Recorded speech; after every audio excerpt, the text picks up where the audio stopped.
اعوذ باللہ من الشیطان الرجیم بسم اللہ الرحمن الرحیم وبہ نستعین وہو خیر المعین وصلی علی محمد وآلہ الطیبین الطاہرین وعلی جمیع الانبیاء والمرسلین والشہداء والصدیقین وعباد اللہ الصالحین اما بعد۔ ایک بار پھر اپنے محترم ناظرین کی خدمت میں خطبہ شعبانیہ لے کر آپ کی خدمت میں حاضر ہوں۔ ہم اس خطبہ شعبانیہ کا اکثر حصہ پڑھ چکے اور آج کوشش کریں گے کہ اس کے اختتام تک پہنچایا جائے، چونکہ آج یہ آپ کی خدمت میں آخری گفتگو ہوگی۔ ہم پچھلے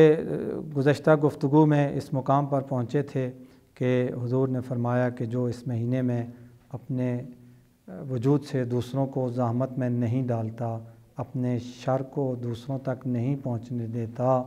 قیامت کے دن خدا اپنے غضب کو اس تک نہیں پہنچنے دے گا۔ یعنی جو اس دنیا میں خدا کے غضب سے نجات چاہتا ہے تو اس کا بہترین طریقہ یہ ہے کہ اس مہینے میں کسی کو کسی قسم کی کوئی تکلیف نہ پہنچنے دے، نہ اپنی زبان سے، نہ اپنے ہاتھ سے، نہ اپنے کسی اور عمل کے ذریعے سے۔ اور اس کے بعد فرمایا وَمَنْ أَكْرَمَ فِيهِ يَتِيمًا أَكْرَمَهُ اللَّهُ يَوْمَ يَلْقَاهُ، کہ جو اس مہینے میں کسی یتیم کا احترام کرے گا، کسی یتیم کو عزت دے گا، قیامت کے دن خدا اس کو عزت دے گا۔ وَمَنْ وَصَلَ فِيهِ رَحِمَهُ وَصَلَهُ اللَّهُ بِرَحْمَتِهِ يَوْمَ يَلْقَاهُ، کہ جو اس مہینے میں اپنے رشتہ داروں کی احوال پرسی کرے گا، ان میں سے جو ضرورت مند ہیں ان کی ضرورتوں کو پورا فرمائے گا، تو وَصَلَهُ اللَّهُ بِرَحْمَتِهِ يَوْمَ يَلْقَاهُ، قیامت کے دن خدا اس کو اپنی رحمت سے نوازے گا۔ قیامت کے دن اگر ہمیں خدا کی رحمت چاہیے، کہ یقیناً ہمیں خدا کی رحمت چاہیے، تو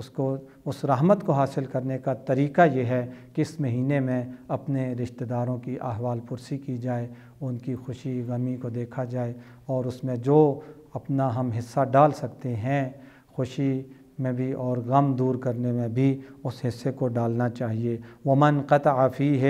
رَحِمَهُ، اور جو اس مہینے میں اپنے آس پاس اور اپنے رشتہ داروں کا خیال نہیں رکھے گا، قطع اللہ عنہ رحمتہ یوم یلقاہ، تو قیامت کے دن پر خدا بھی اپنی رحمت کو اس سے منقطع فرما لے گا۔ وَمَنْ تَطَوَّعَ فِيهِ بِصَلَاةٍ كَتَبَ اللَّهُ لَهُ بَرَاءَةً مِّنَ النَّارِ، اور جو اس مہینے میں ایک نماز مستحبی پڑھے گا، خدا متعال اس کے لیے آگ سے بری نامہ، برات از نار، اس کے لیے معین کر دے گا۔ یعنی ایک مستحب نماز پڑھنے سے انسان کو جہنم سے براعت مل جائے گی، آزادی کا پروانہ مل جائے گا اگر ایک مستحب نماز پڑھے گا۔ وَمَنْ أَدَّى فِيهِ فَرْضًا كَانَ لَهُ ثَوَابُ مَنْ أَدَّى 70 فَرِيضَةً فِيمَا سَوَى مِنَ الشُّهُورِ، اور جو اس مہینے میں ایک واجب نماز پڑھے گا، اسے باقی مہینوں میں 70 واجب نمازیں پڑھنے کا ثواب اس ایک مہینے میں مل جائے گا۔ یعنی اس مہینے کی ایک نماز باقی مہینوں کی 70 نمازوں کے برابر ہے۔ اس مہینے کی واجب ایک نماز اور اس مہینے کی ایک نافلہ، ایک مستحب نماز جو ہے وہ جہنم سے آزادی کا پروانہ ہے۔ وَمَنْ أَكْثَرَ فِيهِ الصَّلَاةُ عَلَيَّ ثَقَّلَ اللَّهُ مِيزَانَهُ یوم تخف الموازین۔ سبحان اللہ۔ اور جو اس مہینے میں بہت زیادہ، جتنا زیادہ میرے اوپر درود بھیجے گا، سب سے زیادہ درود بھیجے گا میرے اوپر، حضور فرما رہے ہیں، تو قیامت کے دن خدا اس کے نیک اعمال کا جو پلڑا ہوگا اس کو بھاری کر دے گا، سنگین کر دے گا۔ کب؟ یوم تخف الموازین، جس دن نیک اعمال کے پلڑے ہلکے ہوں گے اور برائیوں کے اعمال کے پلڑے بھاری ہوں گے، نیک اعمال کے پلڑے اوپر ہوں گے، برائیوں کے نیچے ہوں گے، اس دن اس کا نیک اعمال کا پلڑا زمین کے ساتھ لگا ہوا ہوگا اور برے اعمال کا پلڑا مثلا خالی ہوگا ایک قسم کا۔ جو کس کے لیے؟ من اکثر فیہ الصلاۃ علیہ، جو سب سے زیادہ میرے اوپر درود بھیجے گا۔ ومن تلا فیہ آیۃ من القرآن، سبحان اللہ، جو اس مہینے میں ایک آیت قرآن کی پڑھے گا،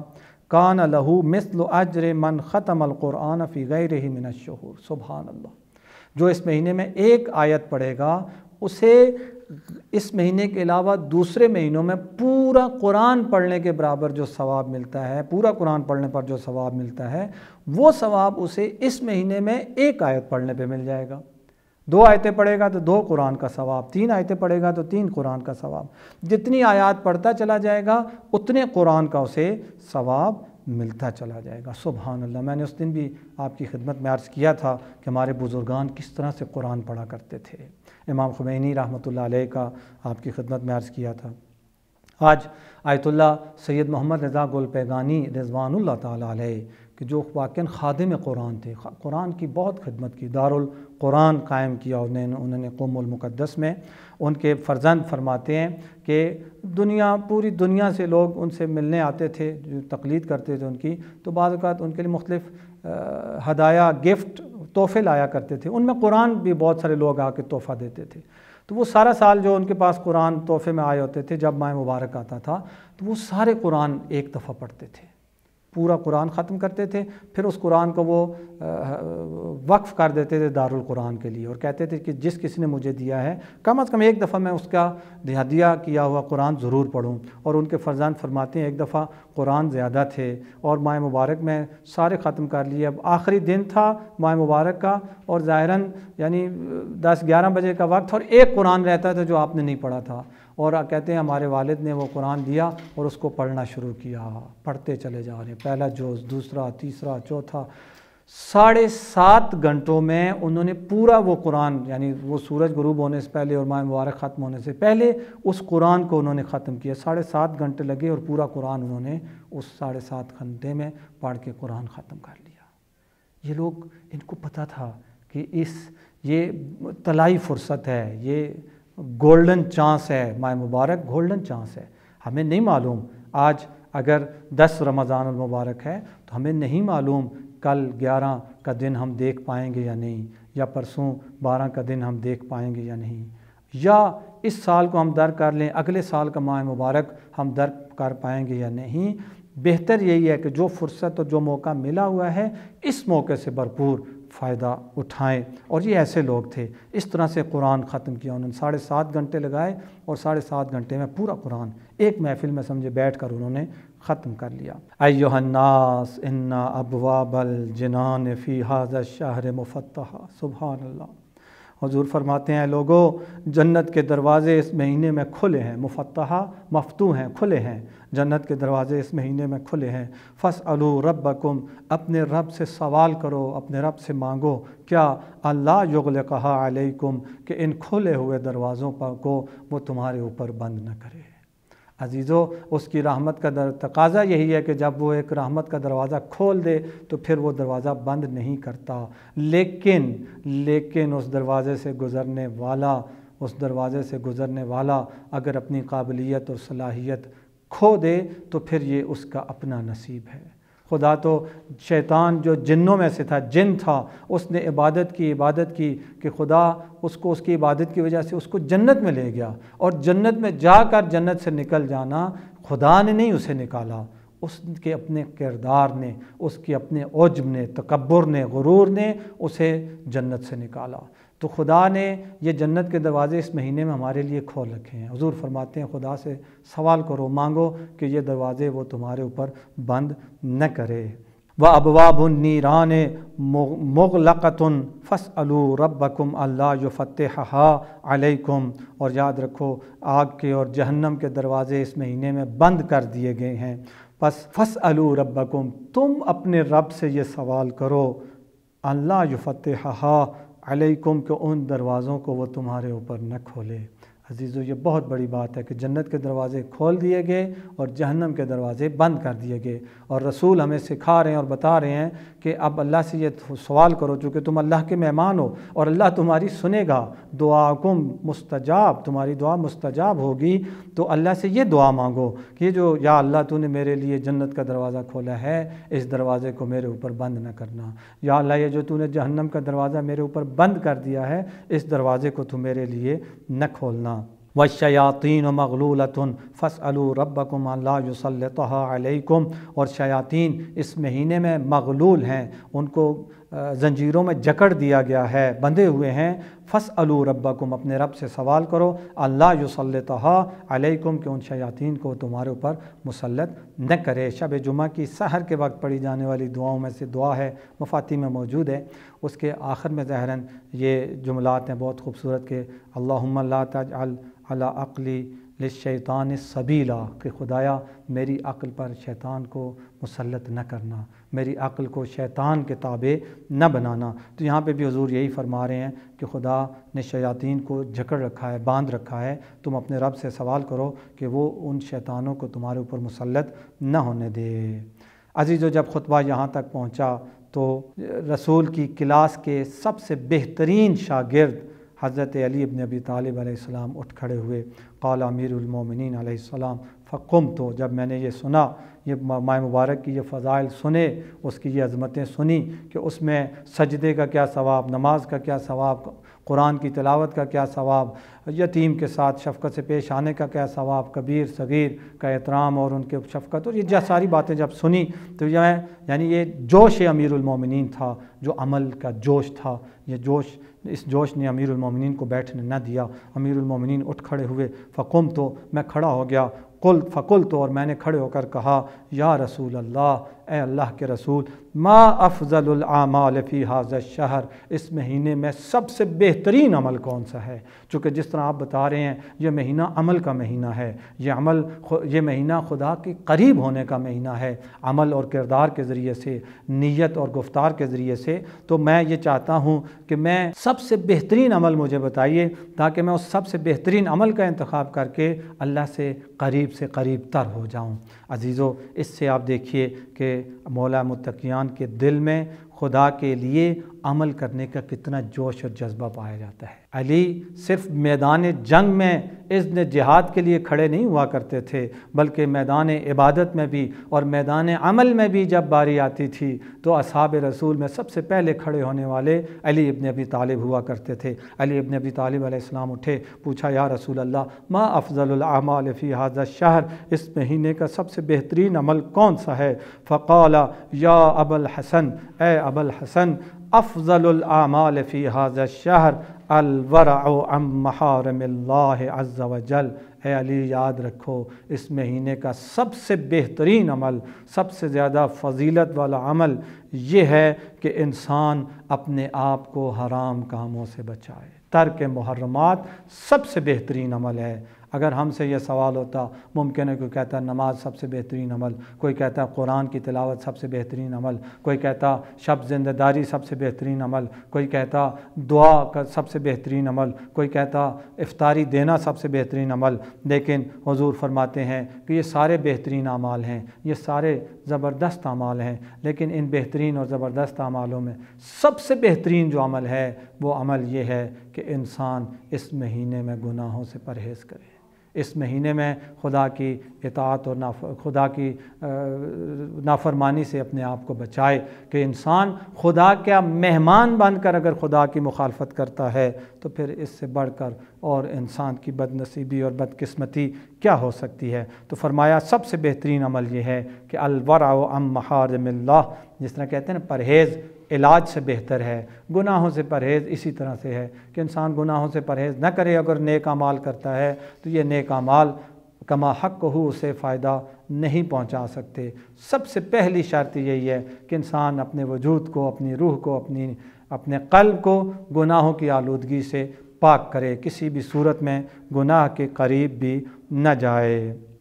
اور عزیزو، جب اس مقام پر پہنچے تو مولا امیر المومنین فرماتے ہیں کہ جب میں نے یہ سوال کیا اور حضور نے مجھے یہ جواب دیا، ثم بکا، یہ جواب دینے کے بعد حضور کی آنکھوں میں آنسو آ گئے، حضور نے اس بھری محفل میں رونا شروع کر دیا۔ فقلت یا رسول اللہ، علی ابن ابی طالب سے برداشت نہ ہوا، فرماتے ہیں میں نے کہا، یا رسول اللہ، ما یبکی کا، اے اللہ کے رسول، اے رحمت للعالمین نبی، ما یبکی کا، کس چیز نے آپ کو رلا دیا ہے؟ فقال یا علی، اے علی، ابکی لما یستحل منک فی ھذا الشہر، مجھے رلایا ہے اس چیز نے کہ جو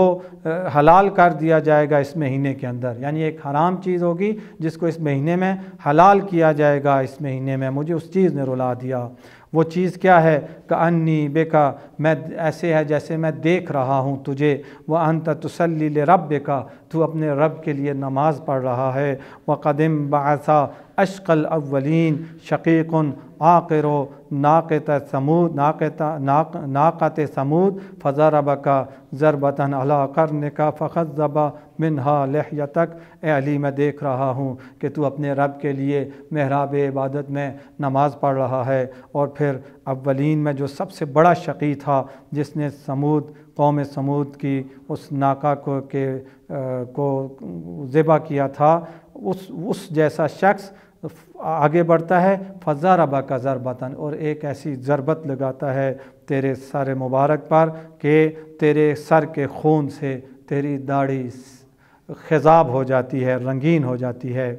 عزیزو، کتنی بڑی بات ہے، ایک قسم کی موت کی اور اس دنیا سے جانے کی خبر دی جا رہی ہے علی ابن ابی طالب کو، لیکن علی ابن ابی طالب اس موت کی خبر پر گھبرائے نہیں، پریشان نہیں ہوئے، بلکہ فوراً کہتے ہیں کہ فقل، تو میں نے عرض کیا یا رسول اللہ، وذالک فی سلامت من دینی، کہ کیا یہ وقت آئے گا جب میرے سر پر اس طرح سے ضربت لگے گی تو کیا میرا دین سالم ہوگا؟ کیا میں آپ کے راستے پر ثابت قدم ہوں گا اس وقت؟ فقال فی سلامت من دینک، فرمایا کہ کیوں نہیں اے علی، تو بالکل تمہارا دین سالم ہوگا، تم حق کے اوپر ثابت قدم ہوگے، کہ بے شک علی حق کے ساتھ اور حق علی کے ساتھ ہے، اس لیے تمہارا دین سالم ہوگا۔ پھر ثم قال، پھر حضور نے فرمایا یا علی من قتلک فقد قتلنی، اے علی جس نے تجھے قتل کیا اس نے تجھے نہیں بلکہ مجھے قتل کیا، چونکہ تو نفس پیغمبر ہے، جس نے تجھے قتل کیا اس نے مجھے قتل کیا۔ ومن ابغضک، اور جس نے تجھے غضبناک کیا، فقد ابغضنی، اس نے مجھے غضبناک کیا۔ ومن سبک، سبحان اللہ، ایسے لگتا ہے یعنی ایسے کیا، یعنی یقیناً پیغمبر اپنی اس نگاہ واہی سے دیکھ رہے تھے کہ کیا ہونے والا ہے۔ ومن سبک، اے علی جو تجھے گالی نکالتا ہے، فقد سبنی، اس نے مجھے گالی نکالی۔ حضور کی وہ چشم بینا دیکھ رہی تھی ایک دور آئے گا کہ ان ممبروں سے، جمعے کے خطبوں سے علی کو سب و شتم کیا جائے گا، اور اس سے پہلے کہ وہ سب و شتم کیا جائے رسول پہلے بتا رہے ہیں کہ یاد رکھو جس نے علی کو گالی نکالی اس نے مجھے گالی نکالی، جس نے علی کو قتل کیا اس نے مجھے قتل کیا، جس نے علی کو ناراض کیا اس نے مجھے ناراض کیا۔ لِأَنَّكَ مِنِّي كَنَفْسِي، کیونکہ تو مجھ سے اسی طرح سے ہے جس طرح سے میرا اپنا نفس ہے، یعنی تو مجھ سے ہے اور میں تجھ سے ہوں۔ روحک من روحی، تیری روح میری روح سے ہے، وطینتک من طینتی، اور تیری طینت میری طینت سے ہے۔ ان اللہ تبارک و تعالی خلقنی و ایاک، اللہ نے مجھے اور تجھے خلق کیا، واصطفانی و ایاک، اور مجھے اور تجھے انتخاب کیا، واختارنی للنبوۃ واختارک للامامہ، مجھے امامت کے لیے اختیار فرمایا اور تجھے امامت کے لیے اختیار فرمایا۔ ومن انکر امامتک فقد انکر نبوتی، اے علی جس نے تیری امامت کا انکار کیا اس نے میری نبوت کا انکار کیا۔ یا علی انت وصیی، اے علی تو میرا وصی ہے، وہ ابو ولدی، اور میری اولاد کا باپ تو ہے، یعنی میری نسل تیری نسل سے چلے گی۔ وزوج ابنتی، تو میری بیٹی کا شوہر ہے۔ وخلیفتی علی امتی، تو میری امت پر میری طرف سے میرا جانشین ہے، فی حیاتی، میری زندگی میں بھی، وبعد موتی، اور میرے اس دنیا سے جانے کے بعد بھی تو میرا جانشین ہے۔ امر کا امری، تیرا حکم میرا حکم ہے، وہ نہیوں کا نہی، اور تیرا روکنا میرا روکنا ہے، یعنی جس چیز سے تو روکے گا وہ تو نے نہیں روکا، وہ میں نے روکا، اور جس چیز کا تو حکم دے گا وہ تیرا حکم نہیں بلکہ میرا حکم ہوگا۔ اقسم بالذی بعثنی بالنبوۃ، مجھے قسم ہے اس ذات کی